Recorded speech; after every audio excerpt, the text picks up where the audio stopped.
Hi friends, ಎಲ್ಲರೂ ಹೇಗಿದ್ದೀರಾ? ಎಲ್ಲರೂ ಚೆನ್ನಾಗಿದ್ದೀರಾ ಅಂತ ಅಂದ್ಕೊಂಡಿದ್ದೀನಿ. ಫ್ರೆಂಡ್ಸ್, ಬನ್ನಿ ಇವತ್ತು ನಾನು ಆರೋಗ್ಯಕರವಾದದ್ದು ಮೊಳಕೆ ಕಟ್ಟಿದ ಹುರುಳಿಕಾಳಿನ ಪಲ್ಯ ಮಾಡ್ತಾಯಿದ್ದೀನಿ. ತುಂಬ ಒಳ್ಳೆಯದು ಫ್ರೆಂಡ್ಸ್, ಇದು ಆರೋಗ್ಯಕ್ಕಂತೂ. ಸಾಂಬಾರಾಯಿತು ಇಲ್ಲ ಪಲ್ಯ ಆಯಿತು ತುಂಬಾ ಒಳ್ಳೆಯದಾಗುತ್ತೆ. ಈ ಥರ ನಾವು ಮೊಳಕೆ ಕಟ್ಕೊಂಡು ಮಾಡಿಕೊಂಡು ತಿಂದರೆ ಆರೋಗ್ಯಕ್ಕಂತೂ ತುಂಬಾ ಒಳ್ಳೆಯದು. ನಾನೀಗ ಮೊಳಕೆ ಕಟ್ಟಿಟ್ಕೊಂಡಿದ್ದೀನಿ ಹುರುಳಿಕಾಳನ್ನ. ಇದನ್ನು ಕುಕ್ಕರ್ ಒಳಗೆ ಹಾಕಿಟ್ಕೊಂಡಿದ್ದೀನಿ. ಈಗ ನಾನು ನೀರು ಹಾಕ್ಕೊಂಡು 2-3 ಕೂಗಿಸ್ಕೊಂಡು ಬರ್ತೀನಿ. ಇದು ಕೂಗೋ ತನಕ ಬನ್ನಿ. ಈಗ ಒಗ್ಗರಣೆಗೆ ನಾನು ಏನೇನು ತೊಗೊಂಡಿದ್ದೀನಿ ಅಂತ ತೋರಿಸ್ತೀನಿ. ನೋಡ್ಬೋದು, ಒಂದು ಈರುಳ್ಳಿ ಹೆಚ್ಚಿಟ್ಕೊಂಡಿದ್ದೀನಿ, ಒಂದು ಸ್ವಲ್ಪ ಶುಂಠಿ ಬೆಳ್ಳುಳ್ಳಿ ಪೇಸ್ಟ್ ತೊಗೊಂಡಿದ್ದೀನಿ, ಆಮೇಲೆ ಹಸಿಮೆಣ್ಸಿಕಾಯಿ ತೊಗೊಂಡಿದ್ದೀನಿ, ಒಗ್ಗರಣೆಗೆ ಕರಿಬೇವಿನ ಸೊಪ್ಪು. ಇದಿಷ್ಟಾದರೆ ನಮಗೆ ಸಾಕು. ಬನ್ನಿ ಫ್ರೆಂಡ್ಸ್, ಇವಾಗ ಒಗ್ಗರಣೆ ಮಾಡ್ಕೊಳ್ಳೋಣ. ನೋಡಿದ್ರಲ್ಲ ಈಗ ಹೇಗೆ ಬೆಂದಿದೆ ಅಂತ. ನನಗೆ ಈ ಥರ ಬೆಂದಿದೆ ಸಾಕು ನಮಗೆ. ಇವಾಗ ಒಗ್ಗರಣೆ ಹಾಕ್ಕೊಳ್ತಾ ಇದ್ದೀನಿ ಫ್ರೆಂಡ್ಸ್. ಈಗ ಎಣ್ಣೆ ಕಾದಿದೆ. ಈಗ ನೋಡಿ ಸಾಸಿವೆ ಹಾಕ್ಕೊಂಡಿದ್ದೀನಿ. ಈಗ ಈರುಳ್ಳಿ ಹಾಕ್ಕೊಳ್ತಾ ಇದ್ದೀನಿ. ನೋಡಿ, ಸ್ವಲ್ಪ 2 ನಿಮಿಷ ಈರುಳ್ಳಿ ಸ್ವಲ್ಪ ಬೇಯಿಸ್ಕೊಂಡು ಬಿಟ್ರೆ ಆಯಿತು. ಒಗ್ಗರಣೆಲೆ ನೋಡಿ ಸ್ವಲ್ಪ ಕೆಂದು ಬಣ್ಣ ಬರೋ ತನಕ ನಾವು ಫ್ರೈ ಮಾಡ್ಕೊಳ್ಳೋಣ ಈರುಳ್ಳಿನ. ಇದಾಗಿದೆ. ಇವಾಗ ನಾನು ಹಸಿಮೆಣ್ಸಿನ್ಕಾಯಿ ಹಾಕ್ಕೊಳ್ತೀನಿ. ನೀವು ಹಸಿಮೆಣ್ಸಿನ್ಕಾಯಿ ಬೇಡ ಅಂತಂದರೆ ನೀವು ಇದಕ್ಕೆ ಒಣ ಮೆಣಸಿನ್ಕಾಯಿನೂ ಹಾಕ್ಕೊಳ್ಬೋದು. ನೋಡಿ, ಈಗ ಹಸಿಮೆಣ್ಸಿನ್ಕಾಯಿ ಹಾಕ್ಕೊಂಡಾದ ನಂತರ ಇವಾಗ ನಾನು ಇದಕ್ಕೆ ಕರಿಬೇವಿನ ಸೊಪ್ಪು ಹಾಕ್ಕೊಳ್ತೀನಿ. ಕರಿಬೇವಿನ ಸೊಪ್ಪು ಸ್ವಲ್ಪ 1-2 ನಿಮಿಷ ಎಣ್ಣೆಲೆ ಫ್ರೈ ಆಗಲಿ. ತುಂಬಾ ಒಳ್ಳೆಯದಾಗುತ್ತೆ ಈ ಥರ ನಾವು ಪಲ್ಯ ಮಾಡ್ಕೊಂಡು ತಿಂದರೆ.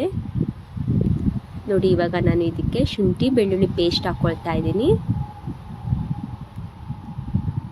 ಈ ಮೊಳಕೆ ಕಟ್ಕೊಂಡು ದಿನ ಬೆಳಿಗ್ಗೆ ತಿಂತಾ ಬಂದರೆ ನಮಗೆ ತುಂಬಾ ಒಳ್ಳೆಯದಾಗುತ್ತೆ. ಇದರಿಂದ ಮೊಳಕೆ ಕಟ್ಕೊಂಡು ಕಾಳು ತಿಂತಾ ಬಂದರೆ ತುಂಬಾ ಒಳ್ಳೆಯದು ಆರೋಗ್ಯಕ್ಕಂತೂ.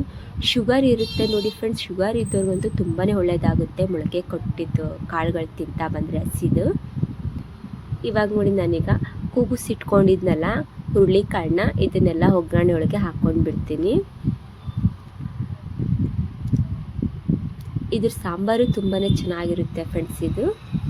ಇವಾಗ ನಾನು 1 ಸ್ಪೂನಷ್ಟು ಅರಿಶಿನ ಪುಡಿ ಹಾಕ್ಕೊಂಡು ಇದನ್ನು ಕುದಿಯೋಕ್ಕೆ ಬಿಟ್ಬಿಡ್ತೀನಿ. ಆಮೇಲೆ ರುಚಿಗೆ ತಕ್ಕಷ್ಟು ಉಪ್ಪು ಹಾಕ್ಕೊಂಡು ಬಿಡ್ತೀನಿ. ಇವಾಗ ನೋಡಿ, ಇದಕ್ಕೆ ಒಂದು ಸ್ವಲ್ಪ ಅಂದರೆ 1 ಸ್ಪೂನಷ್ಟು ಗುರೆಳ್ ಪೌಡ್ರ್ ಹಾಕ್ಕೊಳ್ತೀನಿ. ಬೇಕಂದರೆ ಹಾಕ್ಕೊಳ್ಬೋದು ನೀವು, ಇಲ್ಲ ಅಂದರೆ ಸ್ಕಿಪ್ ಮಾಡ್ಬೋದು, ಹಾಗೆ ಮಾಡ್ಕೊಳ್ಬೋದು. ಈಗ ಒಂದ್ಸಲ ಮಿಕ್ಸ್ ಮಾಡ್ಕೊಂಡು ನಂತರ ನಾನು ಮೀಡಿಯಮ್ ಉರಿ ಇಟ್ಕೊಂಡು ಇದನ್ನು ಕುದಿಸ್ಕೊಂಡು ಬಿಡ್ತೀನಿ. ನೋಡಿ, ಕುದಿ ಬರ್ತಾ ಇದೆ. ಇದು ಇನ್ನೊಂದು ಸ್ವಲ್ಪ ಎಲ್ಲ ನೀರೆಲ್ಲ ಹಿಂಗಬೇಕು. ತುಂಬಾ ಚೆನ್ನಾಗಿರುತ್ತೆ ಈ ರೀತಿಯಾಗಿ ಪಲ್ಯ ಮಾಡ್ಕೊಂಡು ತಿಂದರೆ. ರೊಟ್ಟಿಗೆ, ಚಪಾತಿಗೆ ತುಂಬಾ ಚೆನ್ನಾಗಿರುತ್ತೆ. ಈ ಥರ ಮೊಳಕೆ ಕಟ್ಕೊಂಡು ಹುರುಳಿಕಾಳು ಪಲ್ಯ ಮಾಡಿ ನೋಡಿ, ಒಂದ್ಸಲಿ ಟ್ರೈ ಮಾಡಿ ನೋಡಿ. ತುಂಬಾ ರುಚಿಕರವಾಗಿರುತ್ತೆ ಚಪಾತಿ, ರೊಟ್ಟಿಗೆ. ನೋಡಿದ್ರಲ್ಲ ಫ್ರೆಂಡ್ಸ್, ಇದೆಲ್ಲ ರೆಡಿಯಾಗಿದೆ. ಇವಾಗ ನೋಡ್ಬೋದು, ನಾನು ಈಗ ಸರ್ವ್ ಮಾಡಿ ಇಟ್ಕೊಂಡಿದ್ದೀನಿ ಹುರುಳಿಕಾಳಿನ ಪಲ್ಯ.